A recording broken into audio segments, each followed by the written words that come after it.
സക്കീറെ, ഈ സ്റ്റേറ്റിന്റെ മുഴുവൻ പോലീസിനെ ദാണ്ടിങ്ങനെ ചൂണ്ടുവിരലിലിട്ട് കറക്കുന്ന ഹോം മിനിസ്റ്റർ ലാഹേലി വക്കച്ചന് 24 നാഴിക നേരം തികച്ചു വേണ്ട നിന്നെ പായും തലയിലും കെട്ടിയടിപ്പിച്ച് ഈ സ്റ്റേറ്റിന് ചവിട്ടി പുറത്താക്കി നാളെ കിടത്താൻ. പക്ഷെ അത് വേണ്ടടാ.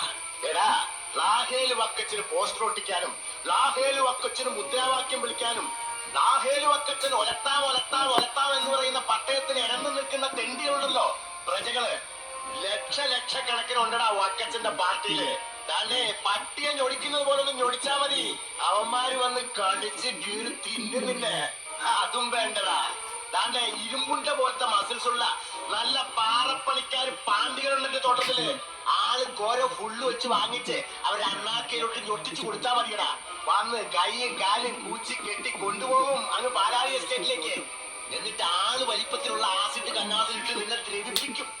എന്നിട്ട് റബ്ബറിന് ഉറയൊഴിക്കും. നിന്നെ താണ്ടി ഇവന് പിന്നെ നിന്റെ മറ്റേ ബാപ്പൂന്. അതൊന്നും വേണ്ടടാ കുഞ്ഞെ. ഇത് കണ്ടോ നീയെ? ഈ കൈ കണ്ടോ നീയെ? ഇവത്തെ പിഴമ്പ് കണ്ടോ നീയെ? കഴിഞ്ഞ 15 കൊല്ലക്കാലം കേരളത്തിലെ കക്ഷി രാഷ്ട്രീയം കിടന്ന് കടവിറങ്ങിയതിന്റെ തഴമ്പാണ് ഈ വക്കച്ചന്റെ കയ്യില്.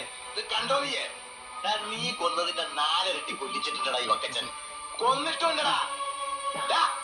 നീ കണ്ണ് കണ്ടിട്ടുണ്ടോടാ? കണ്ണ് അതേടാ.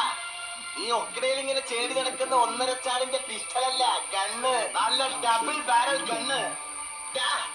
ആഴ്ചയിൽ എണ്ണയിട്ട് പുൾത്തു അടിപ്പിച്ച് അങ്ങ് ഭരണങ്ങാട് ആടേൽ ബംഗ്ലാവിന്റെ ഭിത്തിയില് ആണി അടിച്ച് നെടി തൂക്കിയിട്ടുണ്ടോ വക്കച്ചൻ. ഒരു 10-16 എണ്ണം ഡബിൾ ബാരൽ ഗണ്ണ്. വേണ്ടി വന്നാൽ അവത്തേലൊരെണ്ണം എടുക്കുക വക്കച്ചൻ. എന്നിട്ട് അത് നിന്റെ നെഞ്ചത്തോട്ട് ഇങ്ങനെ